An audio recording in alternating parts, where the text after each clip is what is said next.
Modi US के दौरे पे निकले थे, आज वो कंडक्ट हो गए और इसके जो रिजल्ट हैं वो इंडिया के लिए और तमाम इंडियंस के लिए बहुत ज़्यादा फ्रूटफुल रहे। अगर हम बात करें तो ट्रम्प ने मोदी साहब को एक गिफ्ट भी दिया जिसके ऊपर लिखा है द ग्रेट लीडर, और साथ साथ उन्होंने प्रेस कॉन्फ्रेंस में मोदी साहब के लिए बोला कि वो टफर निगोशिएटर है। अगर हम पर्सनैलिटी की बात करें, वो खुद को दुनिया के बेस्ट लीडर मानते हैं, लेकिन अपनी जगह वो बात कर रहे हैं मोदी साहब की, वो टफर निगोशिएटर है। मेगा मेगा मेगा प्रोजेक्ट्स की बात करें तो यूएस और इंडिया जो है अपनी ट्रेड को $500 बिलियन तक जी एक्सटेंड करने की बात कर रहे हैं। डिफेंस कॉपरेशन की बात करेंगे, आर्मी की बात करेंगे, टेक की बात करेंगे, तो बहुत सी जो है डील्स इस वक्त जो है ट्रम्प ने मोदी साहब के सामने रखी। और देखा जाए तो दोनों का ताल्लुक जो है बिजनेस कम्युनिटी से है। ट्रम्प भी बहुत अच्छे बिजनेसमैन और मोदी साहब का ताल्लुक तो गुजरात से आता है, और गुजरात वैसे भी बिजनेस के लिए बड़ी फेमस है। So it is a great achievement for Indian nation as well as for the Prime Minister of India Narendra Modi. और दूसरी बात ये है कि आप ये देखें कि अब 4th वीक चल रहा है प्रेसिडेंट ट्रंप का प्रेसिडेंसी में जी। और उसमें आप ये देख रहे हैं कि इसराइल ने एक मुलाकात जो है वो खुद मांगी थी। इसराइल जो है उसको इनवाइट नहीं किया गया था, बल्कि इसराइल का जो प्राइम मिनिस्टर है वो खुद गया था, फिर वहाँ पे जाके और ख़ुद उसने ख्वाहिश का इजहार किया था कि मैं मिलना चाहता हूँ प्रेसिडेंट ट्रंप से। ठीक है। लेकिन अब ट्रंप ने जो नरेंद्र मोदी को स्पेशल आप ये कह लें कि एक इनविटेशन दिया गया था। और दूसरी बात ये है कि ये भी एक यूनिक बात है कि पीएम मोदी जहाँ पे ठहरे हुए हैं, जहाँ पे उनका स्टे है ब्लेयर हाउस में, वो भी वाइट हाउस का आप ये कह लें कि गेस्ट हाउस है जहाँ पे नरेंद्र मोदी जी जो हैं वो क़याम पजीर हैं। ये सबसे बड़ी बात है। दूसरी बात ये है कि एक आप ये कह लें कि मेंटालिटी लेवल जो है ना वो दोनों बंदों का ना सेम है। आप ये कह लें कि एक लफ्ज़ हमारे यहाँ इस्तेमाल किया जाता है वन पेज, कि दोनों वन पेज पे। उसकी रीज़न ये है कि दोनों एक बिजनेसमैन माइंड के बंदे हैं। आप ट्रंप को देख लें या आप नरेंद्र मोदी को देख लें। नरेंद्र मोदी का तल्लुक वडनगर से गुजरात, और गुजरात जो है उसे क्या है कि वो व्यापारियों का ज़िला जो है वो तस्वुर किया जाता है इंडिया में जाके। ठीक है। और इधर से ट्रंप आ जाए तो ट्रंप जो है वो अपने आप ये कह लें कि वालिद के ही दौर से बहुत बड़े उन्होंने बिजनेस में अपनी एंट्री दी, और फिर न्यूयॉर्क में जो उन्होंने पहला ट्रंप टावर बनाया था, तब से उनकी जो बिजनेस पॉपुलैरिटी थी या एक सक्सेसफुल बिजनेसमैन के रूप में वो दुनिया के सामने आए। अब ये मुद्दा क्या था, जाहिर बात है दो स्टेट्स जब भी आपस में मिलती हैं, अब ये कह लें कि ट्रंप को भी आप ये नहीं कह सकते कि ट्रंप को ये अपने पर्सनल बेनिफिट्स के लिए पीएम मोदी से मिल रहा होगा, ना पीएम मोदी को कह सकते हैं कि वो अपने पर्सनल बेनिफिट के लिए ट्रंप से मिल रहा होगा, क्योंकि दोनों अपने नेशनल इंटरेस्ट के लिए एक दूसरे के साथ मीटिंग कर रहे हैं। मुद्दा ये था कि अब ट्रंप ने एक तो साउथ एशिया को खबरदार करना था, दूसरा मोदी ने साउथ एशिया पे अपना ऑरा बिठाना था। अच्छा, साउथ एशिया पे श्रीलंका भी है, बांग्लादेश भी है, पाकिस्तान भी है। आगे जाके हम लोग बांग्लादेश और पाकिस्तान दोनों को डिस्कस करेंगे। अच्छा। अब मोदी ने पहला विजिट करने के बाद यूएस का, और इतना आप ये कह लें कि वार्म प्रोटोकॉल जो कि यूएस की तरफ से दिया गया था, उसके बाद उसने ये ऑरा तो अपना बिठा लिया। अच्छा। अब सेकंड ये था, और दूसरी बात ये है कि पीएम मोदी के साथ जो दो मेन बंदे थे ना, आप ये कह लें कि वो जिस तरह हम लोग कहते हैं ना कि क्रीम कि किसी भी स्टेट की जो इंटेलेक्चुअल क्रीम होती है, उसमें अजीत दोवल जी थे और दूसरे एस जयशंकर थे, जिनका नो डाउट कि मैं बहुत बड़ा उनकी शख्सियत का बड़ा असीर हूँ, जिसे अंग्रेज़ी में आप ये कह सकते हैं कि मैं फ़ैन हूँ एस जयशंकर का।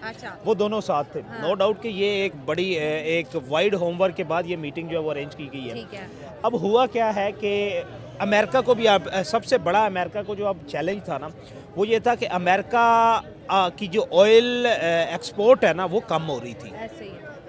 अमेरिका को पता था कि आप इससे पहले आप ये देख लें कि जो पहला अमेरिका के प्रेसिडेंट का प्रेसिडेंशियल ऑर्डर था ना, उसमें उन्होंने पहले इलेक्शन से पहले कहता था कि हम एनवायरनमेंट फ्री करेंगे, हम लोग इलेक्ट्रिक व्हीकल्स लेके आएंगे।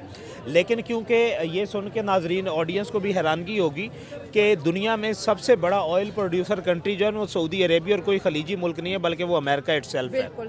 और अब अमेरिका का ऑयल जो है इस, और दूसरी ये देखें कि कंजम्पशन में सबसे ज़्यादा दुनिया में तीसरे नंबर पे जो आता है वो इंडिया आता है।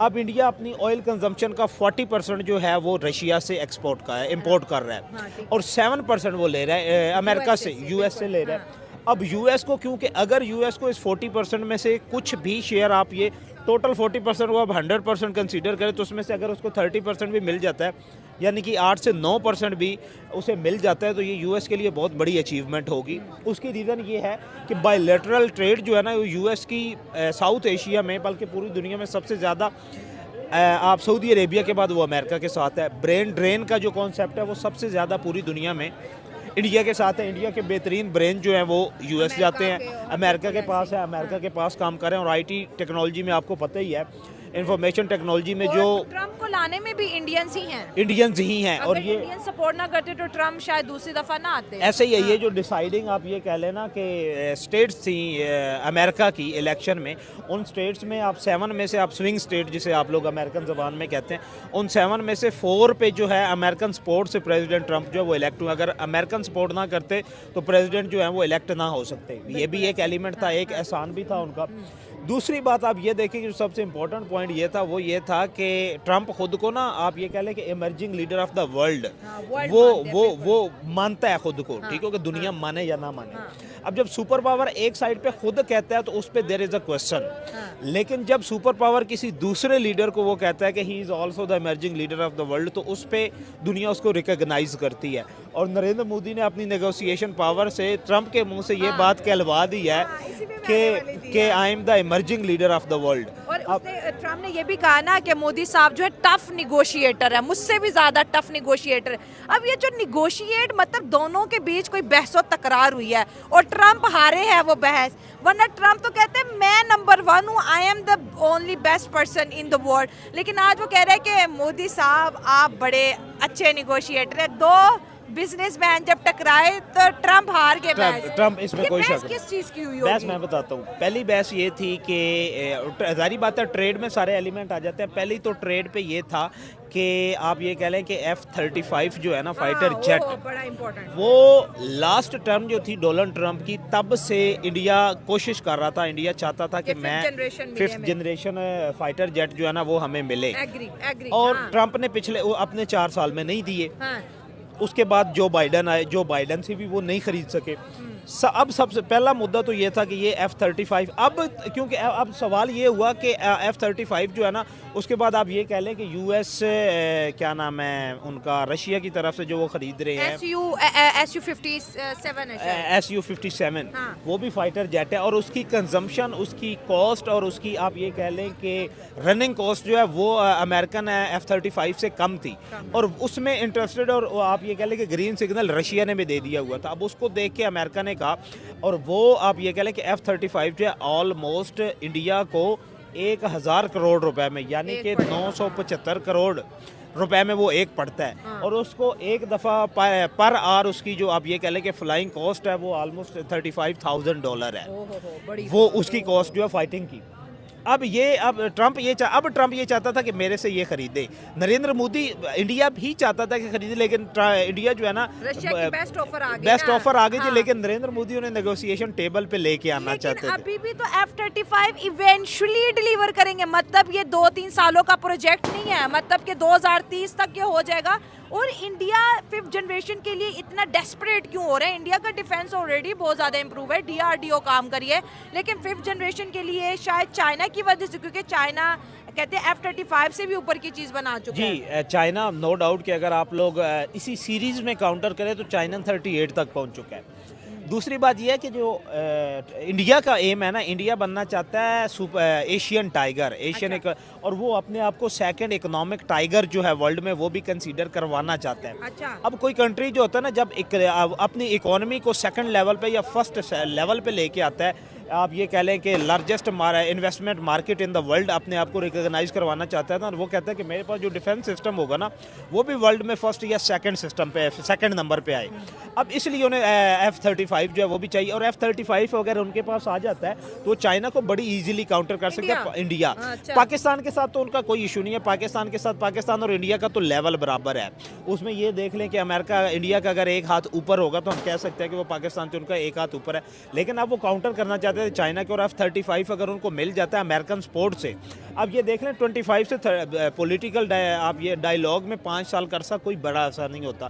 उनके लिए 5 साल ऐसे ही होते हैं जैसे हमारी आप ये कह लें कि हमारी रीजनल लिविंग लाइफ में जो हमारे लिए 5 दिन होते हैं ना पॉलिटिकल डायलॉग और टॉक्स में, वो 5 साल इसके बराबर होते हैं। अगर उन्हें 5 सालों से पहले ट्रंप की टेन्योर ख़त्म होने से पहले, बल्कि ट्रंप ने इसी साल में ट्रंप ने उनको वो सेल कर देने हैं और इंडिया ने ख़रीद भी लेने हैं। दूसरा सबसे बड़ा इशू था कि वीज़ा पॉलिसी जो है, इलीगल इमिग्रेंट्स जो हैं उस पर। जय हिंद, नमस्कार दोस्तों आपने वीडियो तो देखा ही होगा। वीडियो में किस प्रकार से पाकिस्तानी आवाम का जो रिएक्शन है वो आपने देखा होगा। तो यही है आज के वीडियो में कि आज जो है नरेंद्र मोदी जो गए थे वो यूएसए गए थे ट्रम्प जी के साथ। उन्होंने बहुत बड़ी डील साइन की है, बहुत सारी डील साइंस की है उन्होंने। लाइक एआई में की है, ट्रेड में की है, बहुत सारी की है। लाइक 500 बिलियंस की ट्रेड उन्होंने शुरुआत करने के ऐसे कुछ उन्होंने किया है, साइन किया है, प्रोजेक्ट्स बहुत सारे हैं। तो यही सब रीज़न्स है कि और ये तो एक ऑफिशियल मीटिंग था, बट यही रीज़न है कि पाकिस्तान इसी को देख कर के बहुत ज़्यादा शॉक है और इन्हें काफ़ी जलन हो रही है, क्योंकि जब इनका प्राइम मिनिस्टर बाहर जाता है तो उसे कोई इज़्ज़त नहीं मिलती है। यहाँ तक कि टकराए, रेड कारपेट तो बहुत दूर की चीज़ है, सबको पता है कि वो भीख मांगने आ रहे हैं, इसीलिए उसे हाथ मार के भगा दिया जाता है। मोदी जी को जैसे ज़्यादा सम्मान मिलता है उसे देख कर के पाकिस्तानी पूरी तरह से शॉक है। अब इनको मोदी जी जैसा प्राइम मिनिस्टर चाहिए, पर ये पॉसिबल नहीं है। आपको क्या लगता है, वाकई पाकिस्तान को कभी कोई मोदी जैसा प्राइम मिनिस्टर मिल सकता है? आपका जो भी विचार हो आप कमेंट बॉक्स में ज़रूर कमेंट करके हमें बता दीजिएगा। वीडियो इसी के ऊपर था। वीडियो अच्छी लगी हो तो प्लीज़ वीडियो को लाइक कीजिएगा, चैनल को सब्सक्राइब कीजिएगा। मिलते हैं नेक्स्ट वीडियो में। जय हिंद।